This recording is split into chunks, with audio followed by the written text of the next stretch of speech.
lugar que é bom pra mim, é onde eu quiser estar. A estrela ainda brilha, ela é quem vai me guiar. Ser guerreira é minha sina, batalhando pra vencer. Tenho voz pra ser ouvida, tenho sonhos pra viver. Não vão mais conseguir me anular, me calar. Ninguém vai me impedir de cantar e lutar. Seja em casa, no campo, na rua ou na praça, chega de mordaça, agora eu vou falar. Porque eu sou mulher pra fazer acontecer. Eu sou uma delas, são elas por elas, ocupando os espaços de poder. Porque eu sou mulher pra fazer acontecer. Eu sou uma delas, são elas por elas, ocupando os espaços de poder.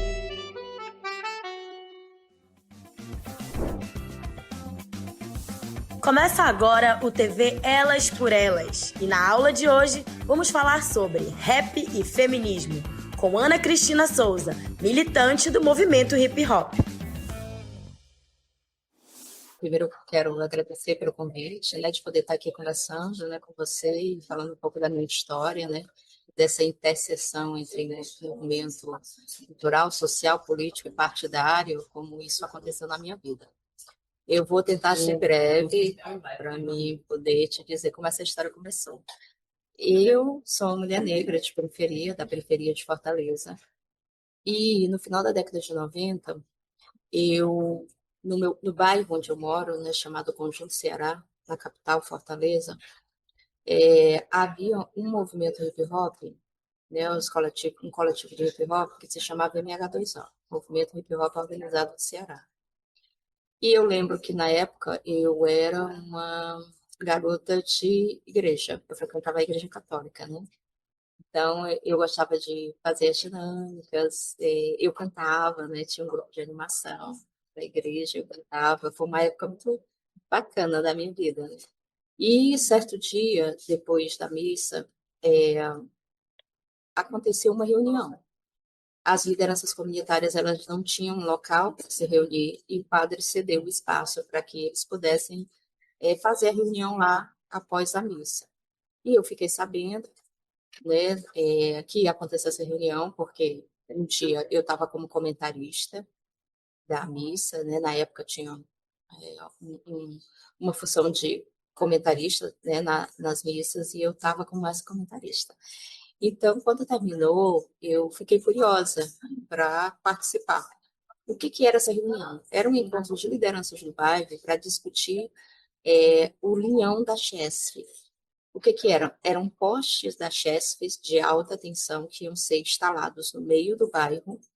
E esses postes de alta tensão, algumas casas teriam que ser retiradas dos locais onde os postes seriam instalados. E a comunidade se apavorou, porque pessoas iriam perder suas casas, iriam ter que sair de seus locais de moradia, e estava todo mundo preocupado. Então, formaram um fórum na comunidade e fizeram essa reunião, e eu fui participar dessa reunião. Só que, quando a reunião começou, entrou um coletivo de hip-hop. Eram jovens, assim como eu, que praticavam a cultura hip-hop e que tinham bandeiras que defendiam, E eles se colocaram na reunião afirmando o seu posicionamento sobre tudo que estava acontecendo. Então, eu fiquei muito curiosa de entender o que era aquele grupo.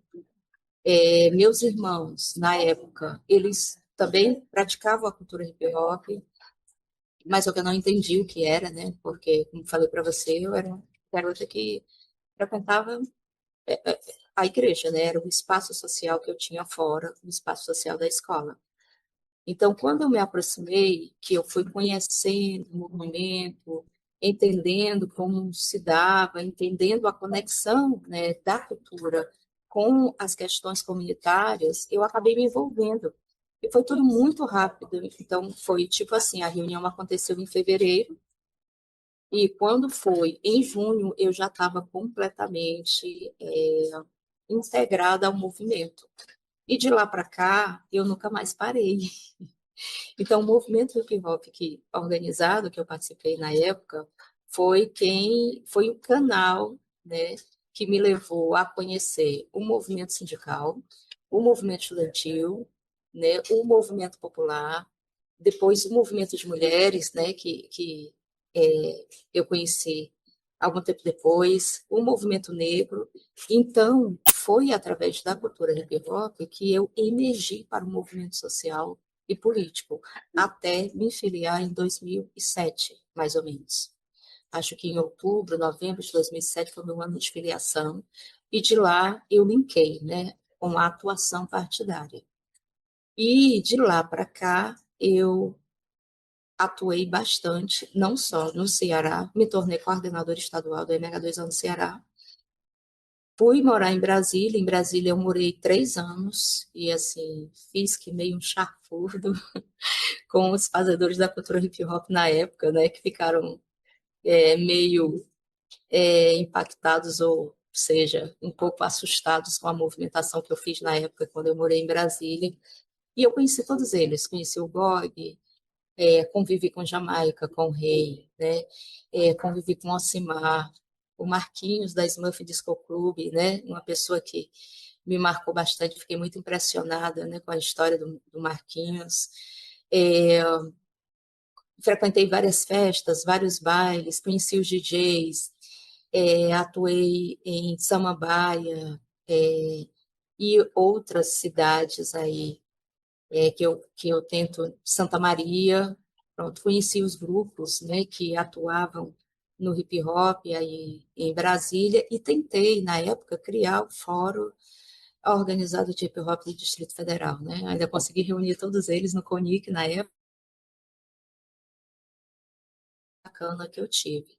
Então, eu costumo dizer que o movimento hip hop organizado do Ceará foi o espaço que fez eu emergir para o movimento político, para o movimento social, né? As lutas específicas, culminando com a minha filiação ao PT em 2007, né? Sendo que eu já era admiradora do partido desde a minha adolescência. Meu primeiro voto, aos 16 anos, foi um voto no PT, né? E de lá para cá eu sempre votei no PT, eu nunca votei em nenhum outro partido, né? Desde que fui filiada, desde que aprendi a votar, né? Nos meus 16 anos, né? No meu primeiro ano que votei. Então, o movimento hip hop para mim, ele meio que me atravessou, né? E mudou assim o meu contexto. E eu não sei o que eu poderia ser hoje se eu não tivesse cruzado com o movimento hip hop na minha comunidade, lá no meu bairro. Eu acho que hoje eu teria uma vida completamente diferente, porque na época, no meu tempo de igreja, eu tinha um desejo de ser irmã, de ser freira, né? E eu me lembro que eu estava paquerando com uma congregação na época, que era a congregação das Irmãs Fambonianas. Então, eu estava começando a me identificar, estava começando a me aproximar, mas foi justamente nesse período que eu cruzei com a MH2O.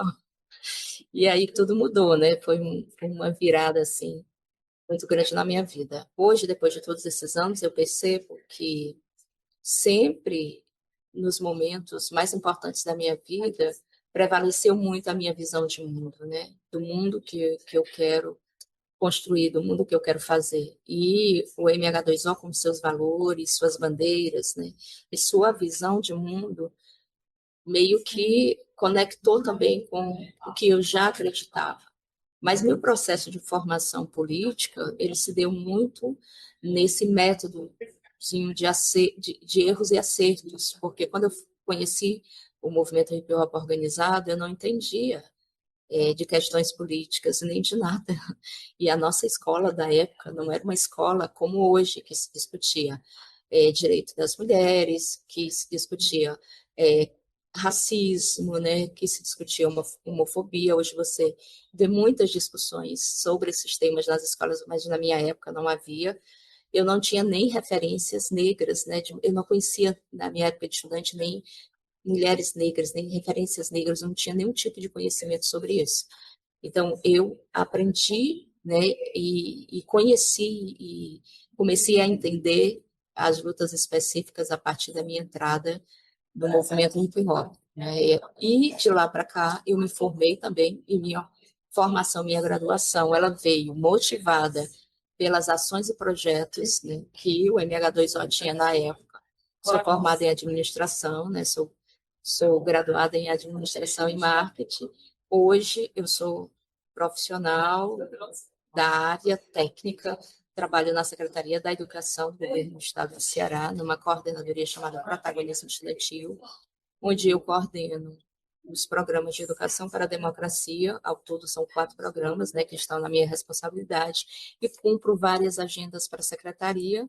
E, além disso, eu represento a Secretaria da Educação num assento, né, que cabe à Secretaria no Conselho Estadual de Cultura do Estado do Ceará.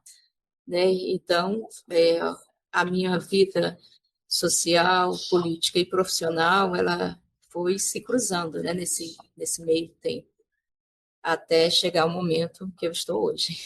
Na época, eu era muito, muito jovem, né?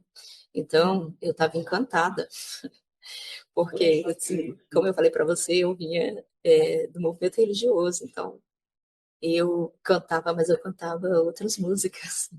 Eu fazia coreografias e discutia temas que, né, eram temas voltados para a questão religiosa. Quando eu fui para o movimento hip hop, que eu subi no palco e cantei a primeira vez, nossa, foi um processo de transformação. Foi um rito de passagem. Eu não fazia ideia do quanto a cultura, né, era forte, do quanto ela tem esse poder, né, de adentrar, né, a gente, de repente, nos transformar. E o MH2O, na época, a gente atuava com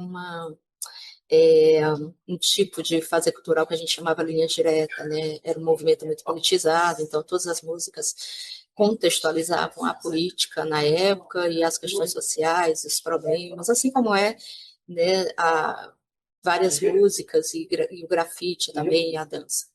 Então, na época, eu não tinha noção desse impacto, né? Na época, que eu gostava de subir no palco e cantar, e de ir para os eventos, e a gente tinha eventos muito escassos aqui em Fortaleza, né? Porque nós somos um estado que não tem mercado, e era muito bacana. Eu lembro da gente subir no palco, né? O grupo no início tinha 4 integrantes, era eu, a Fabiana, a Onara, e a Jéssica, né? Então a gente subia no palco e cantava, então era uma coisa muito bacana. Eu me lembro que um dos momentos mais marcantes para mim foi um show que a gente se apresentou, eu acredito que tenha sido no Dragão do Mar, não lembro bem qual local, e eu lembro que quando a gente começou a cantar, várias mulheres vieram assim, abaixo do palco, e assim, só tinha homem, né? Na época, a gente se contava nos dedos as mulheres, principalmente no Ceará. E eu me lembro que vieram várias mulheres para baixo do palco e começaram a cantar as nossas músicas. E a gente tinha uma música que, na época, ela tinha o seguinte refrão: abaixo o machismo, o racismo, o preconceito. Homens, mulheres e gays aqui têm o mesmo direito. Então, esse era um refrão que a gente cantava, e de repente todo mundo começou a cantar esse refrão. E assim, foi uma coisa que me marcou bastante.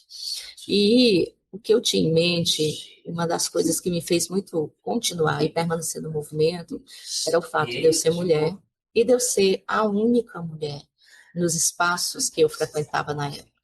Então, eu me sentia meio na responsabilidade de dar continuidade a tudo, de entrar em todos os espaços e, ao mesmo tempo, representar as mulheres também nesse espaço, né? Eu tinha muito isso na época.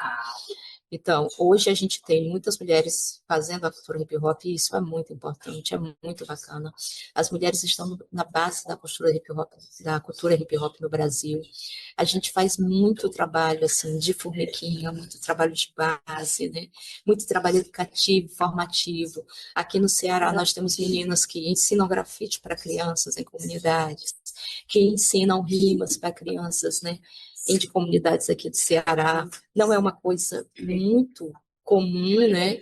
Você conta nos dedos mas a gente tem hoje muito mais mulheres do que a gente tinha no passado. O que me incomoda hoje é o que sempre me incomodou no passado. Apesar da gente estar presente na cultura hip hop, da gente fazer muita coisa, né, viajar interior, fazer reunião, pautar os coletivos de hip hop, mesmo com todo esse trabalho que a gente faz hoje, essa visibilidade ainda é muito dos homens, né? É muito forte os homens na cultura. Mas nós temos hoje muitas mulheres que estão cantando rap, né? Que estão cantando trap, que é um estilo agora que está muito em voga, e que estão fazendo a sua história, que estão construindo a sua história, que estão ocupando os espaços, né? Que estão construindo suas identidades, que estão desabafando por meio das letras de rap, por meio do grafite, né? Que estão construindo um lugar melhor, uma comunidade melhor, fazendo a cultura hip hop, ensinando, educando e usando a cultura hip hop como essa ferramenta de transformação que mudou a nossa vida, né, e mudou os nossos caminhos. Então, eu fico muito feliz com o contexto hoje da cultura hip hop. Aqui no Ceará, nós temos fazedoras da cultura hip hop, mulheres grafiteiras, rappers, né, DJ já nem tanto, né, você conta nos dedos, aliás, eu até agora só tem uma DJ de hip hop aqui que eu conheço e ainda não está muito nativa, né? Então nós temos que formar mulheres DJs e a gente tem uma minoria de mulheres praticando break aqui no Ceará, então isso é uma coisa que a gente precisa mudar, né? Mas mudar essa cena é muito desafiante para nós, porque nós somos de comunidade, muitas de nós somos de comunidade, e muitas vezes a gente não tem muito apoio para desenvolver projetos e para fazer projetos. A gente tem os editais, claro, né? Mas os editais ainda não dão conta dessa demanda. E há uma dificuldade das fazedoras de hip hop, né, terem acesso a esse recurso por uma questão de diversas questões relacionadas, né, às mulheres. A cultura hip hop, ela é uma cultura que nasceu especificamente de comunidades periféricas, né? Então, quando você estuda a cultura hip hop, quando você conhece, né, a história de como ela surgiu, lá, né, da origem, da fusão dos elementos nos Estados Unidos, né, até a expansão dela pelo mundo, você descobre que ela é uma cultura legitimamente criada por periféricos. É diferente, por exemplo, como uma bossa nova, né, como a MPB, né, como uma música clássica. Então, ela é muito periférica, ela tem muito a ver com o fazer da cultura periférica, né, das juventudes. Então, isso por si só já é uma forma de comunicação, né, com essa garotada. Um menino que faz rap, um adolescente, por exemplo, ou uma adolescente de comunidade que constrói uma letra de rap, naquela letra de rap, ele vai construindo o seu aprendizado. Uma coisa que eu posso dizer que ela é meio autodidata, né? Não sei se essa seria a palavra. Então, esse garoto, à medida que ele escreve e escreve, né, sobre a realidade dele, sobre as dificuldades que ele vive na comunidade, sobre as dificuldades que ele passa na vida, ele também vai desenvolvendo ao longo do tempo, né, com o passar do tempo, o senso crítico. E ele vai aprendendo. E a partir disso, ele vai se politizando, vai entendendo o seu contexto. E nós temos casos aqui em Fortaleza muito interessantes de jovens que vieram para a cultura e nem sabiam ler e que se apaixonaram pela cultura, e a cultura foi um fator motivador para ele aprender a ler, para ele poder escrever suas próprias letras de rap, né? Da mesma forma, a dança, né? Da mesma forma, o grafite, né? O break, enfim. A partir do momento que os jovens vão se aproximando da cultura, eles vão construindo entre eles também uma relação de afinidade. E a partir dessa construção dessa relação de afinidade, eles vão começando a se inserir, né, em outros espaços, vão começando a ouvir músicas, entender como funciona o governo, como funciona a política pública, né? Agora, eu gostaria de deixar bem claro que o nascimento da cultura hip hop, ele não é um nascimento político, né? A cultura hip hop, ela nasce como uma forma de entretenimento das comunidades vulneráveis, de forma com que elas possam, né, estar celebrando suas vivências, né, suas alegrias e no nascimento dela não tem essa politização, mas aqui no Brasil a gente conseguiu fazer uma cultura, né, de hip hop mais politizada e mais social, e aqui no Ceará principalmente, né, que o MH2O, ele na época trabalhava a cultura muito de forma teórica e filosófica, né? Então eu sempre deixo isso bem claro, porque às vezes as pessoas me procuram e dizem assim: Cristina, teve uma batalha de MC, mas aí os meninos tiveram uma postura machista, né? Eles falaram fizeram uma rima que foi uma rima machista, né? Ou que foi uma rima agressiva. E aí eu sempre esclareço, olha, para a gente poder mudar esse contexto, a gente precisa trabalhar essa garotada. Então é preciso fazer batalhas do conhecimento, por exemplo, né, onde você aborda temas, é uma questão mais social. E aí a gente vai utilizando a cultura hip hop como essa ferramenta educativa, né? E a partir do momento que você vai utilizando o hip hop como essa ferramenta educativa, os jovens vão aprendendo, os adolescentes vão aprendendo, né, acompanhados de forma organizada ou não, né? Às vezes, esse despertar crítico, ele se dá também na escola, ele também se dá em outros espaços que necessariamente não são só os espaços dos eventos, né, das apresentações artísticas, também são espaços práticos de vivências coletivas e de compartilhamento de ideias e reflexões, né? Os jovens e adolescentes também aprendem nessa forma de fazer a cultura. Mas voltando aqui à questão econômica. Olha, aqui no Ceará a gente vive muitos desafios, nós que fazemos a cultura, porque aqui no Ceará a gente não tem mercado. E a gente mora numa capital extremamente desigual. Todas as capitais do país são desiguais. Mas se você olhar para a história do Ceará, o controle, né, o controle das riquezas aqui é muito grande. É muito desigual a nossa capital. E eu vou dar só um exemplo. Na época da pandemia, nós tivemos uma matéria, né, que foi a nível nacional aqui no Ceará, que é uma matéria que, para mim, mostra muito dessa desigualdade, que foi aquele caso da fila do osso, onde as pessoas foram, né, estavam fazendo fila no caminhão de lixo para poder pegar os ossos, restos de ossos, para poder, né, fazer seus alimentos. Aquelas mulheres que estavam naquela fila eram de uma comunidade que é no centro de um dos bairros mais ricos de Fortaleza.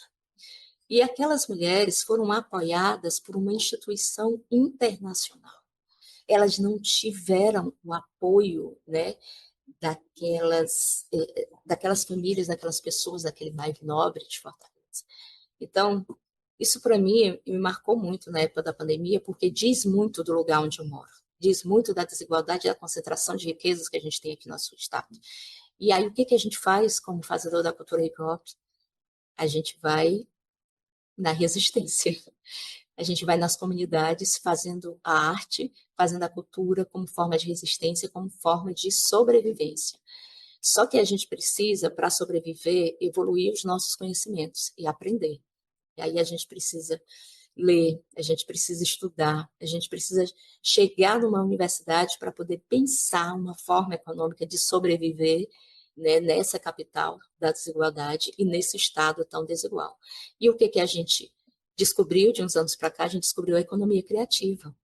E ao descobrir a economia criativa e estudar a economia criativa, a gente percebeu que o hip hop no Ceará sempre fez economia criativa. Só que a gente não sabia que a gente fazia economia criativa, né?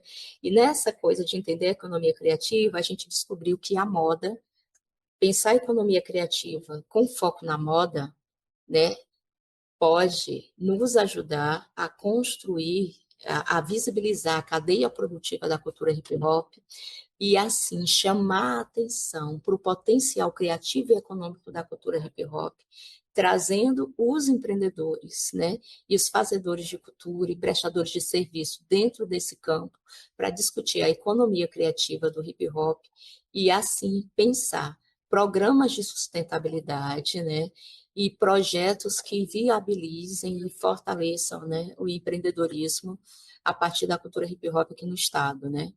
Então a economia criativa, ela vem nesse sentido. Primeiro, da gente se entender que nós sempre fizemos economia criativa, né? Desde de quando começamos o hip hop.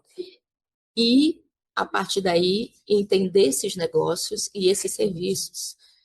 A moda, ela foi nos ajudando a entender melhor isso. Agora, sim, eu confesso para você, como pessoa, que no início eu tinha muita resistência, porque eu sempre via a moda como uma coisa que, tipo, roupa para mim sempre foi para vestir, né? Para mim não tinha outra representação a não ser me representar como fazedora da cultura hip hop, né? Fora isso, eu não entendia, né, a roupa como outras representações, o que ela poderia trazer dos contextos sociais, né, dos contextos culturais e até políticos, né? Então, isso eu comecei a entender melhor quando vieram para, né, o nosso coletivo, nosso atual coletivo, que é o meu coletivo que eu participo atualmente, né, de cultura, quando vieram garotas da moda.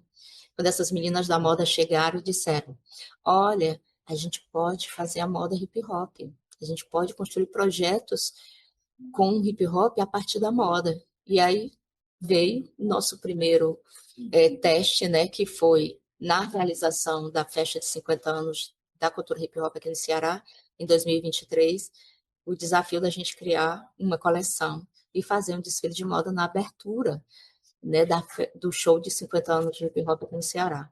Então foi muito desafiante para mim.